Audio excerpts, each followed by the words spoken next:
On va commencer la deuxième partie de la matinée avec deux exposés, donc, en commençant dans un domaine assez différent. On va commencer un exposé qui sera fait par Elisabeth Rochet-de-la-Vallée, qui est sinologue, qui est une représentante éminente de la grande tradition sinologique française, qui enseigne à l'école européenne d'acupuncture, qui est membre du bureau de l'association Ricci, et qui est surtout la coordinatrice d'une œuvre absolument colossale, qui est l'édition du grand dictionnaire Ricci en 8 volumes, qui est le plus grand dictionnaire, non seulement chinois-français, mais chinois dans une langue non chinoise qui existe dans le monde. Occidental. Hein, qui est un... Les Japonais qui sont plus importants. Bon, voilà, donc je lui laisse donc la parole au sujet donc de la question du corps et de la conscience dans la pensée chinoise traditionnelle. Donc je parle dans ce micro-là, c'est ça? Ce qui marche.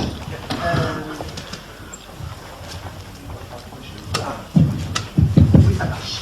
D'accord. Alors, évidemment,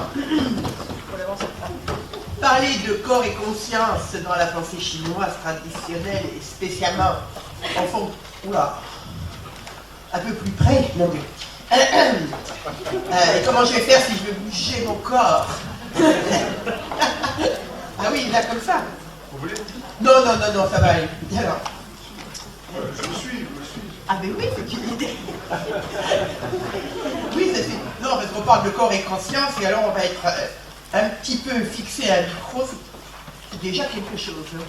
Enfin, donc c'est un petit peu difficile de parler de ce rapport de corps et conscience dans la pensée chinoise, plus spécialement du reste, à travers la théorie de la médecine chinoise, quand cette pensée et cette médecine ne sont pas familières à l'auditoire, hein, et que donc les idées, les notions principales qui servent de base à l'élaboration du raisonnement, de la pensée, de la vision, du corps, de la conscience, de leur interaction, ne sont pas non plus familiers. Hein.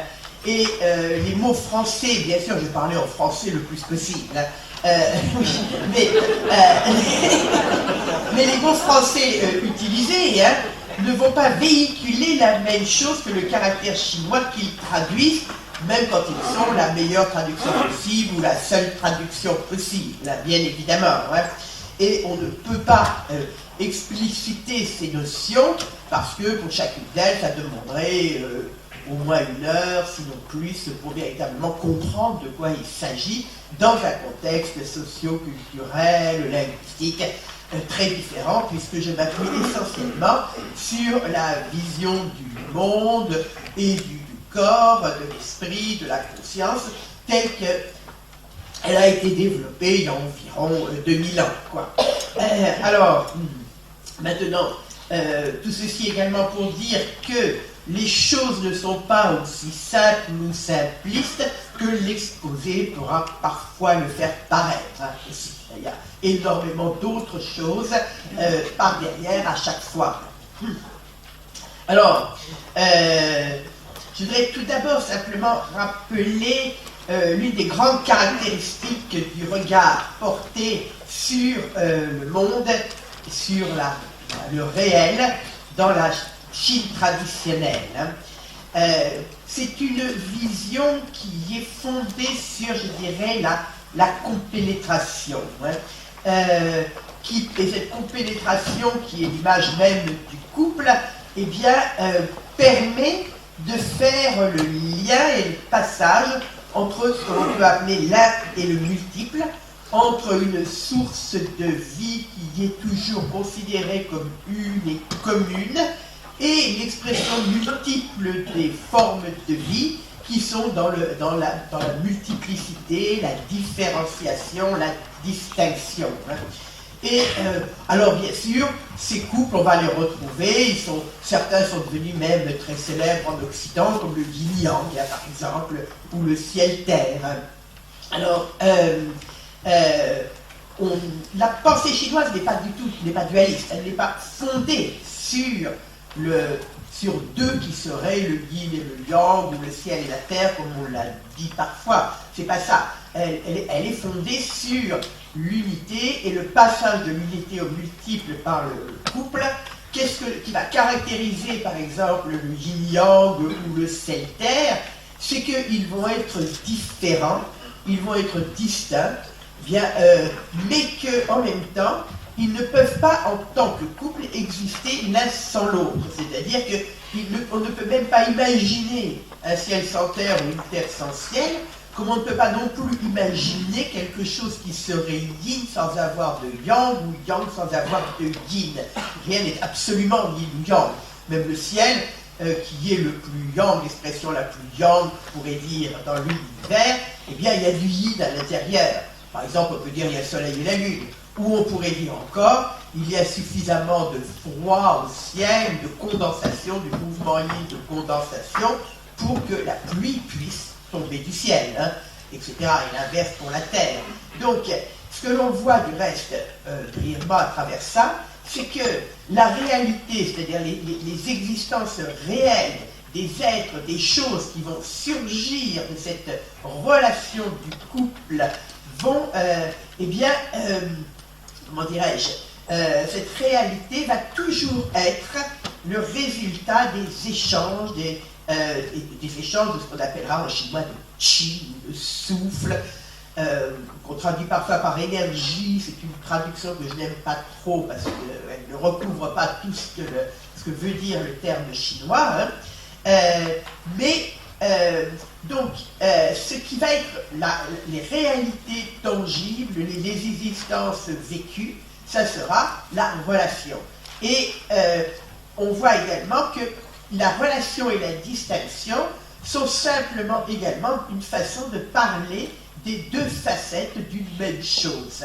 On peut dire le yin et le yang, oui, c'est différent, c'est la grande différence. Le ciel et la terre, c'est la grande différence, mais ça ne veut rien dire si on ne considère pas qu'en même temps qu'ils se distinguent, ils créent leurs relations et leurs échanges, et que toute réalité va être en fait le fruit de ces échanges. Ce qui va évidemment avoir une répercussion considérable sur la vision de tout ce qui existe. Dans tout ce qui existe, on ne pourra pas séparer. On pourra distinguer, mais on ne pourra pas séparer, et encore moins établir de scission entre des notions qui deviendraient par exemple des concepts. Pas le concept en tant que tel dans la pensée chinoise classique. Hein.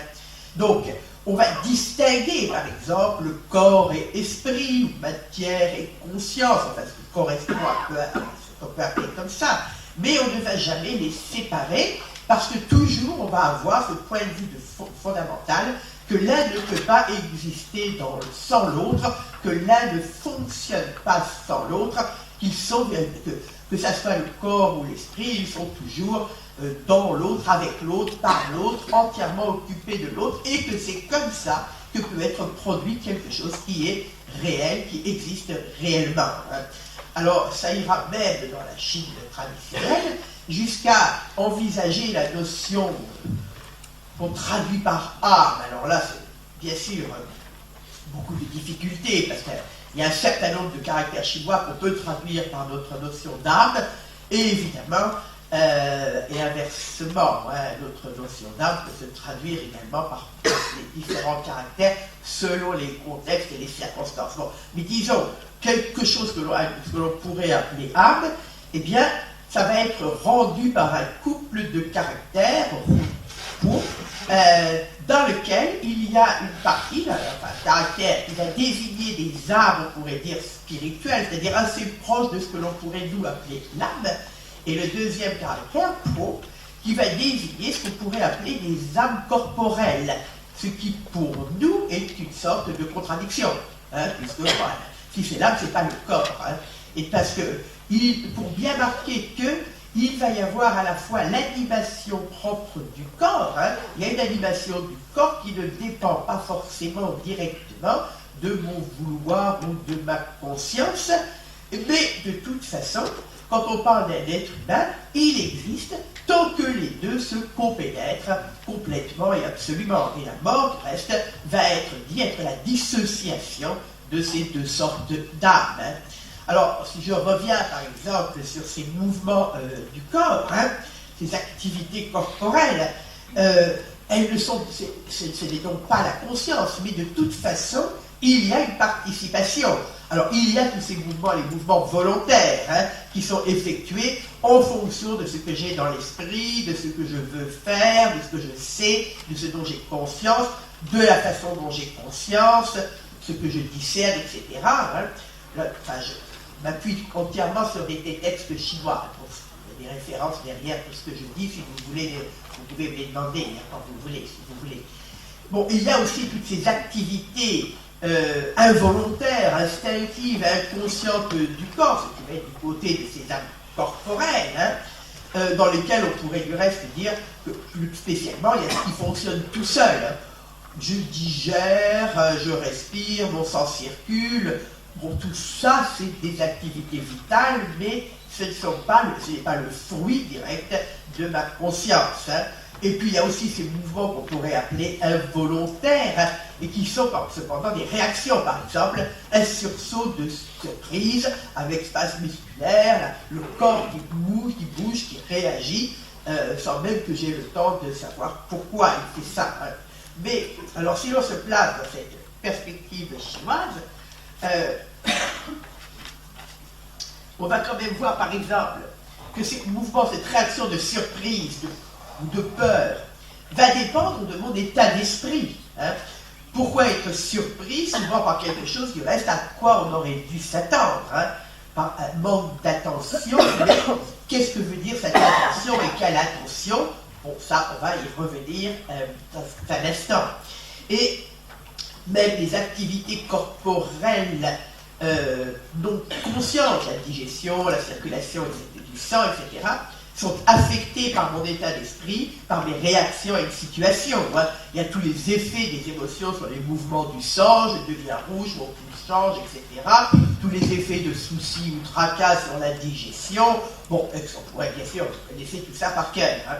Alors, là va venir prendre place là, cette notion fondamentale de chi, de souffle, qui va être, comment dirais-je, au cœur de la problématique et qui va nous permettre de comprendre enfin, comment ça se passe entre ce que l'on va appeler chez nous corps, esprit, conscience, etc. Hein. Donc, comme dans l'univers, eh bien, dans l'être humain, la réalité de sa vie, c'est-à-dire toute la réalité de ce qu'on pourrait appeler la physiologie et la psychologie, sont les résultats de constants échanges et transformations de souffle. Et alors par souffle, du reste, on va entendre à la fois le côté yin et le côté yang. Alors on pourra, du reste, dans le corps humain en particulier, si l'on veut mieux rendre compte de ce couple yin-yang qui fait ma vitalité à tous les niveaux, parler de sang et souffle, ou de vitalité essentielle, essence et souffle. Bon, mais souffle même va aussi rendre compte de l'équilibre complet de tous les aspects de la vie. Alors, si je prends par exemple un muscle qui bouge, un mouvement musculaire qui se déploie avec force et souplesse, c'est dans la physiologie chinoise, dû en particulier au fait que le foie fonctionne bien et qu'il va permettre que du sang soit mis à la disposition de cette masse musculaire pour qu'elle puisse bouger. Alors, ce que l'on entend par foie, bien sûr, ne correspond pas, tout au moins pas entièrement, pas vraiment, à l'organe foie de la médecine occidentale. Le foie n'est pas une masse anatomique, c'est en fait tout ce qui va être dans l'être humain mené par une activité particulière de souffle qu'on va appeler le souffle du bois, le bois étant l'un des 5 éléments, ou phases, ou agents, on veut traduire, hein. Et ces 5 éléments, c'est dans la façon de répartir sur 5 toutes les activités vitales, toutes les modalités d'agir et de réagir de ce que l'on peut appeler souffle. Donc comment ça se comporte, comment ça fait. Et par 5, alors on a un modèle à travers lequel on peut identifier ces modalités d'action. Donc ce que l'on va appeler dans le corps le foie. Ça va être l'un des 5 organes qui sont responsables pour ces 5 modalités de souffle qui représentent la totalité de ma vie organisée sur 5. Donc, quand on va avoir un foie où les souffles du bois qui en moi fonctionnent correctement, eh bien il va y avoir un envoi de sang dans les muscles quand un mouvement est requis. Et évidemment, c'est ce sang qui va être utile, qui va permettre le développement d'une force yang, comme par exemple quand on mange, on va renouveler ses forces encore plus vite que l'on va renouveler ses formes. Puis inversement, quand on arrête de manger. Alors, maintenant, une autre chose encore par rapport à ces mouvements de souffle, c'est que les émotions sont perçues, sont comprises comme ce qui va soutenir un mouvement de souffle et s'exprimer à travers lui. Par exemple, il y a donc, on pourrait appeler ma psychologie, de toute façon je vais prendre un terme, de toute façon je vais donner un sens très particulier ou technique à ce terme, il y a dans ma psychologie une capacité à aller de l'avant, à oser, à imaginer, à prévoir, à voir loin, à se projeter dans l'avenir, qui est aussi l'expression des souffles du foie ou des souffles du bois dans la formation de ce que l'on peut appeler le mental, la conscience, le soi-même, ce que l'on appellera en chinois ou en Chine mon cœur, moi-même. Le cœur étant un terme qui va servir à désigner non seulement l'affectif, les émotions, mais aussi l'intelligence, la mémoire, le mental, la capacité à connaître et la façon dont on prend conscience, on forme la conscience de soi-même, ce qui va impliquer du reste aussi bien tout ce qui commande l'attitude morale que la recherche spirituelle, etc. Alors, cette capacité du reste d'envoyer loin, de donner une impulsion qui fait aller loin, c'est, disons en gros, ce qui va caractériser ces souffles du bois. Comme on voit, par exemple, le sang qui va dans sa muscle permet le développement du mouvement. Dans la conscience, ça permet ce développement vers l'avant. Cette capacité d'envoyer loin, sans arrêt, sans hésitation inutile et sans blocage, voilà, ça va être cette qualité de souffle, alors qui, bien sûr, va continuellement réagir avec les autres qualités des souffles dans le corps. Pour ça, je ne parle pas beaucoup. Donc, alors, maintenant, ce souffle du foie ou du bois, peut s'emballer, peut être excité, alors soit par des pensées, de la mémoire, de la rumination, une réaction émotionnelle, soit également par une perturbation physique qui déséquilibre le fonctionnement de l'organe. De toute façon, le résultat, quelle que soit son origine, sera que cet organe qui est un mouvement de souffle fondamentalement ne peut plus fonctionner correctement. Donc on va avoir par exemple une pathologie du foie dans lequel son aspect qui est dit yang domine de façon déséquilibrée son aspect dit yin. Bon, par exemple, il y a trop d'emportement et pas assez de retenue ou d'enracinement, trop d'imagination, pas assez de réflexion. Dans le mental, dans la psychologie, cela pourra se traduire par de la nervosité, de l'irritabilité, de l'anxiété agitée, de la colère, de la jalousie, de la paranoïa, etc. Mais ça va se traduira aussi par un dérèglement de ce même souffle dans ses fonctions, on pourrait dire, physiologiques. Par exemple, le foie ne fonctionnant plus correctement, ne peut plus contrôler comme il se doit cet envoi de sang dans les muscles quand un mouvement est requis ou est voulu. Donc, on pourra avoir alors, par exemple, certains tics, certaines crispations, certains spasmes, les poings qui se serrent, etc. Et comme on pourra avoir également dans le corps, eh bien, les yeux qui s'injectent de sang. Enfin, bien sûr, je prends l'exemple d'une pause scolaire, il faut que ça soit plus facile. Les mots qui se bloquent dans la gorge, le visage qui devient rouge, on peut même faire des spasmes cérébrovasculaires, une hémorragie cérébrale, le cérébro, etc. Pour voir le mouvement fait. Bon, je noircis le tableau. Bon, bien sûr, mais bon, c'est ça. Alors, bien sûr, l'émotion déséquilibre ce mouvement de souffle, non seulement sur le moment, mais elle peut s'installer et le déséquilibrer doucement, lentement, installer en quelque sorte cette sorte de mouvement massif, trop massif vers le haut, qui va petit à petit, au fil des mois ou des ans, créer des situations où la personne va tomber malade de différentes façons selon le jeu de ses souffles dans l'organisme, mais qui finira du reste par en mourir, puisqu'on finit toujours par en mourir, et finalement cette personne pourra mourir par exemple d'une pathologie du foie ou des reins ou de ceci ou de cela, elle sera en fait morte de sa colère. On peut également, du reste, à cette occasion, évoquer ce que l'on disait tout à l'heure sur les attitudes corporelles, sur les, les expressions corporelles des émotions. Ça va, bien sûr, dans les textes chinois, passer par ces mêmes mouvements de souffle. Quelque chose qui en moi monte, me fait me dresser sur la pointe des pieds, c'est cette peste qui me fait me raidir avec la colonne vertébrale raide, le cou tendu, le regard droit, etc. Et on a toutes ces descriptions dans les textes. Il y a tout cet effet, par exemple, tous les mouvements corporels liés aux émotions s'analysent tout à fait normalement dans cette perspective chinoise par rapport au dérèglement du mouvement des souffles à l'intérieur de soi.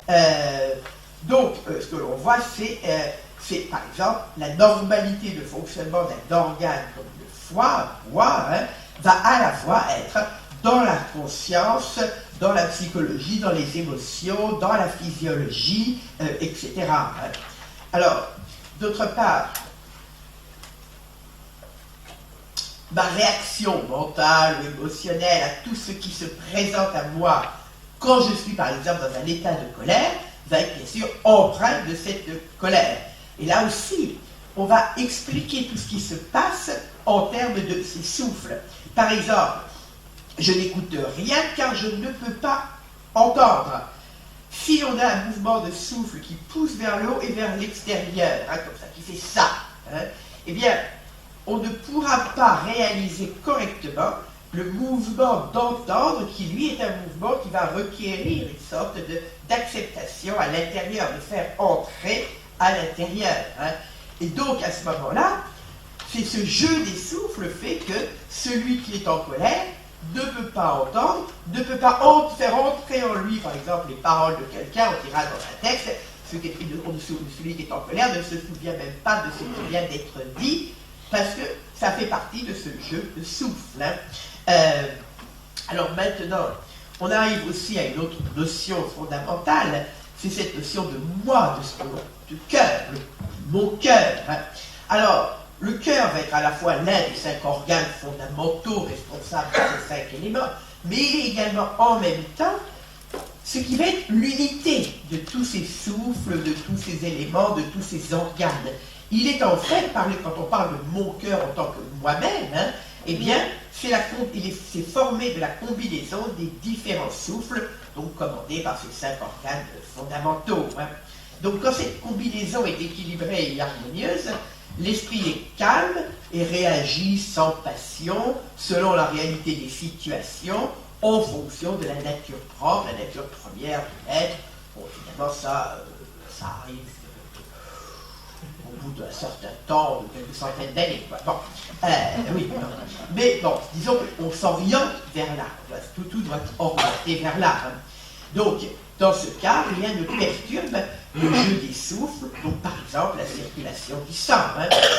Donc, quand par la suite d'une émotion, soit violente, soit installée, par exemple, cette harmonie, cette combinaison harmonieuse qui fait en quelque sorte la réalité de ma conscience est altérée, eh bien c'est ma conscience et moi-même qui va être altérée et déséquilibrée. Le cœur, mon cœur, moi-même, est perçu fondamentalement comme ma faculté de connaître, de discerner, de prendre conscience. C'est l'unité de tous ces souffles du corps, de tout ce qui me compose. C'est là où tout ce qui est mémoire, tout ce qui est perception, tout ce qui est connaissance, tout ce qui est émotion, etc., va se trouver en même temps, va se fondre et va aussi se trier, se hiérarchiser à chaque instant. Mais ce même cœur, c'est également ce qui va faire circuler ou s'écouler, disons, parce que c'est pas tout à fait la circulation de Harvey, quoi, qui va faire s'écouler rythmiquement le sang dans tout l'organisme, dans toutes les parties de mon être. Alors le sang est vu comme un liquide capable de réchauffer et de nourrir, mais il est aussi vu comme ce qui va porter en lui cette capacité de connaissance et de conscience qui vient du cœur. Si je sens, si je perçois, si je sais que c'est chaud, que c'est douloureux ici, si mes yeux voient, etc., en fait, c'est grâce à la présence du sang dans ces endroits et de son rapport immédiat et constant avec le cœur. Ce qui revient également à dire que toute une partie de ce qu'on appelle le système nerveux central et qui n'est pas discerné dans la médecine chinoise, qui n'existe pas en tant que tel, fait partie de ce que l'on englobe dans ces circulations incessantes du sang, etc. Si donc, par exemple, j'ai ce tressaillement de surprise de mon corps, ça peut être causé parce que j'étais occupé, que je mobilisais ma faculté de conscience et d'attention sur quelque chose, sur un objet, une pensée, quelqu'un, ou bien même sur l'attente de quelque chose, et que je prive alors ainsi de cette faculté de conscience, eh bien, le sang qui circule dans tout mon corps. Ce qui fait que même dans ce muscle-là, il va y avoir un défaut de conscience corporelle. Il va y avoir une réaction inappropriée du corps, la surprise de mes sens, de ma faculté de connaître, etc. Ça on voit bien, je veux dire, l'exemple que je donne assez souvent, c'est l'exemple de la personne qui attend un coup de téléphone très important. Il est tellement important qu'on ne pense qu'à ça. Et on ne pense tellement qu'à ça que quand le téléphone sonne, on tressaille de surprise. Donc ça c'est la... Voilà. Bon, ça ne fait pas tirer des textes comme exemple, mais c'est pas grave, on a la même chose, on a une chose équivalente. Et ça, c'est les explications qui sont données à ce mécanisme-là, sont justement ça. J'ai choisi les responsables de ce qu'il fait, donc je me concentre sur quelque chose, mais de telle façon que je m'oublie autre part. Ça c'est dit très nettement également dans certains textes. Si on avait le temps, on pourrait en lire quelques-uns, mais je crois qu'on n'aura peut-être pas le temps. Oui, d'accord, on aura le temps. Mais où on voit exactement, c'est présent ici, on s'oublie, par exemple, les esprits, de la conscience, du cœur, présent ici, on s'oublie ailleurs. Et c'est évidemment, ça c'est le gros défaut. Ce qu'il faudrait, évidemment, c'est arriver à avoir une sorte de conscience corporelle latente, ou plutôt une présence diffuse de la conscience dans tous les endroits du corps, dans un rapport immédiat avec ce centre qui est le cœur. Et le cœur est du reste sans doute l'exemple type de l'intégration complète du physique, du physiologique et du mental de la conscience, parce que par exemple, on ne peut pas séparer, dans la vision chinoise, le cœur comme le masse organique qui pulse le sang rythmiquement et régulièrement dans tout l'organisme, du cœur qui connaît, qui est moi-même, ma conscience, et du fait que, par son bon fonctionnement et la circulation du sang, le cœur rend présent cette capacité à connaître et à discerner dans les multiples lieux du corps, grâce auxquels cette faculté peut s'exercer. Parce que la faculté de connaître, de conscience, ne peut s'exercer qu'à travers les lieux du corps. Par exemple, les organes des sens, les organes fondamentaux aussi, chair, peau, etc. Sans ces lieux physiques, évidemment, il n'y a pas de conscience.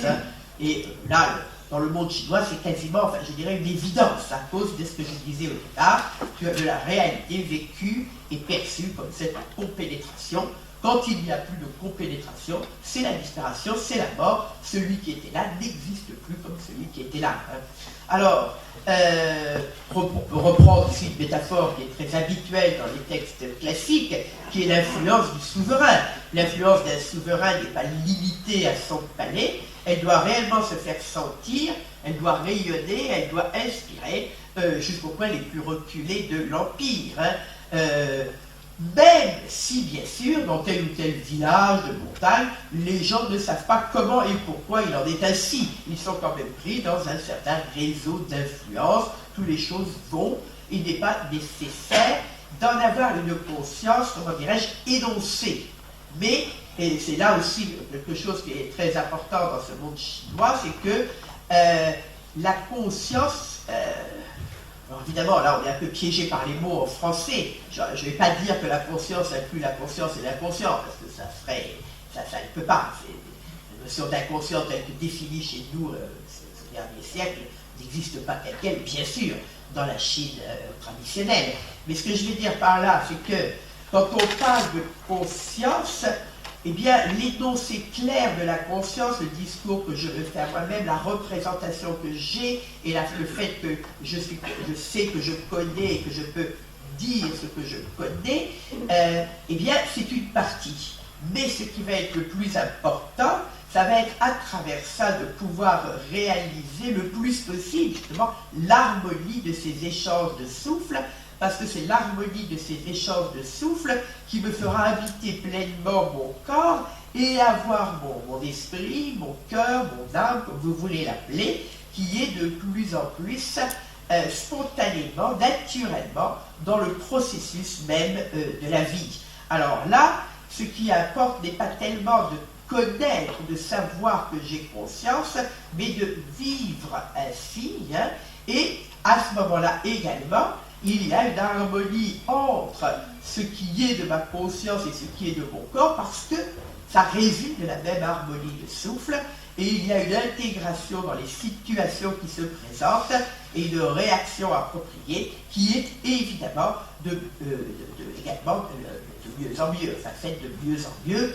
que ce soit par les réactions musculaires, mon corps, ma digestion, ou mon esprit, ma conception des choses. Hein. Donc ce qui est important va davantage se situer au niveau de l'intégration dans ce mouvement de vie qui se fait à la fois par la conscience et le cœur et le corps, et non pas tellement conscience au sens d'avoir conscience et de pouvoir énoncer la conscience que l'on a des choses. Alors, on pourrait dire, mais je sais que j'ai plus beaucoup de temps. Oh non, non, j'ai laissé du temps pour des questions. 2 minutes, oui, c'est parfait. Hein. Donc on pourrait dire que l'harmonie du fonctionnement des organes forme le cœur, détermine la qualité de la conscience. Un dysfonctionnement organique va se répercuter sur cette qualité, que ce dysfonctionnement est sa source dans des émotions, dans le mental ou dans une altération physiologique.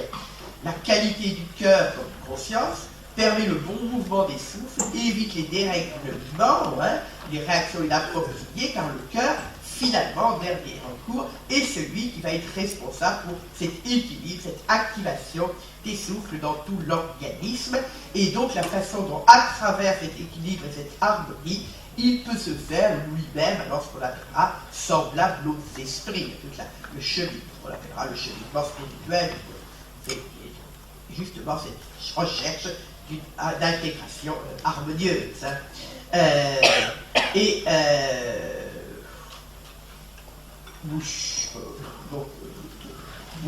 pareil, tout ça.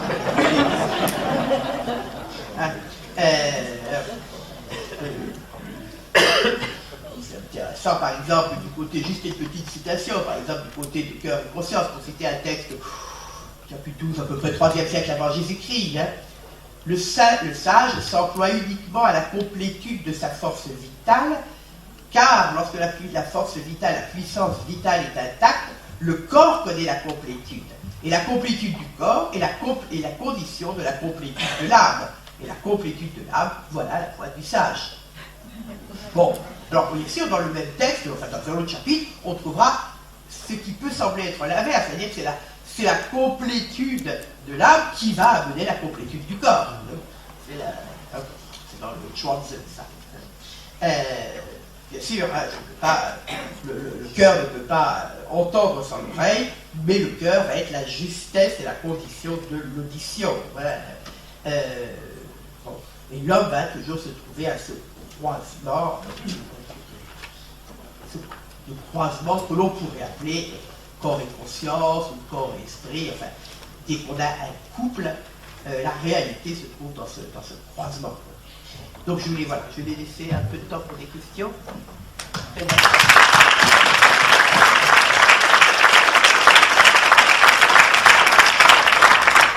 Merci beaucoup, oui, Edouard, tu veux dire. Vous posez une question?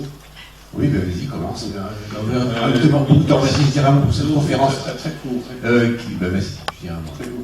Juste pour vous poser la question suivante, est-ce que dans cette pensée chinoise, il y a une sorte d'universalité de la conscience? Est-ce qu'il pourrait m'expliquer cette histoire que Willem rapporte à Jung sur le faiseur de pluie, où il dit je suis en Tao, le village n'était pas en Tao, maintenant j'ai travaillé 3 jours, le village est en Tao, etc. Oui, alors ça fait partie, enfin ça c'est dans le taoïsme, dans certaines approches taoïsme. Le Confucéen aura un discours qui sera légèrement différent. Le Confucéen se mettra en harmonie par son travail effectif dans le village. Le taoïste se mettra en harmonie par son intégration personnelle au mouvement de la vie. Se transformant lui-même avec le mouvement de l'ordre naturel, il va participer à faire en sorte que cet ordre naturel soit meilleur dans l'environnement. Il va participer à une sorte de remise en ordre, qui fait que la pluie qui doit tomber sur le village finit par tomber. C'est un petit peu de cet ordre-là. Alors bien sûr, le sage taoïste, attention, c'est pas pareil sur le Confucéen à ce niveau-là, le sage taoïste ne devra pas avoir conscience de ce qu'il fait. Parce que ça, alors là, c'est un peu là tout le monde, mais enfin, c'est pas tout à fait pareil, enfin, il y a des choses semblables. C'est-à-dire que s'il en a conscience, il perd la puissance. Puisque la conscience va me dissocier de l'unité. Alors là, c'est quelque chose que très bien dit, par exemple, déjà dès le 4e, 3e siècle avant Jésus-Christ. À partir du moment, enfin, même le fait de parler d'unité, de dénoncer l'unité, fait qu'on est déjà 3, on est déjà dans le 3. Donc, c'est un petit peu comme celui qui joue un morceau de musique ne peut pas à la fois exécuter ce morceau en étant dans la musique et expliquer ce qu'il fait. Et du reste, une fois qu'il a terminé, il ne peut pas expliquer non plus ce qu'il a fait. Alors, il dit des choses, mais c'est jamais ça. C'est la pièce d'or dont on n'a jamais fini de rendre la monnaie, la personne, etc. Alors, il y a quelque chose comme ça. Mais alors, dans l'anecdote de Willem, le faiseur de pluie, etc., c'est des choses que l'on trouve aussi depuis très très longtemps. C'est ceux qui vont s'intégrer à ce mouvement de vie de l'univers deviennent des assistants de l'ordre naturel, assistants du ciel. Bon. Maintenant, le statut du jeu ou du moi, ça c'est autre chose. A certainement disparu quelque part dans le processus.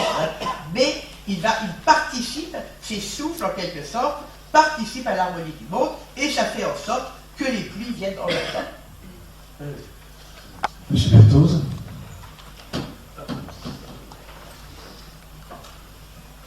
Merci madame, c'est passionnant. Je me suis intéressé depuis quelque temps à un des concepts fondamentaux de la pensée chinoise qui est Wu Wei, c'est-à-dire l'action sans effort, qui est effortless action, comme l'a défini Bart Singer.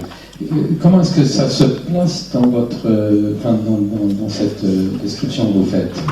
C'est exactement, par exemple, l'effet du sage.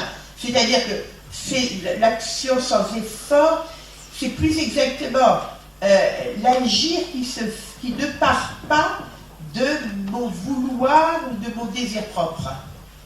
C'est le wu-wei. Le wu-wei, c'est ce que l'on va traduire très souvent en français par non-agir. Mais en fait, on peut agir en étant dans le non-agir. C'est ça, c'est que la situation va réclamer quelque chose et que je réponds à cette situation sans que cela vienne de mes propres désirs ou de mon propre vouloir. Alors bien évidemment, c'est le fruit aussi d'une ascèse sans fin, bien évidemment. Il ne s'agit pas de dire qu'à maintenant, tout à l'heure je vais agir dans le non-agir.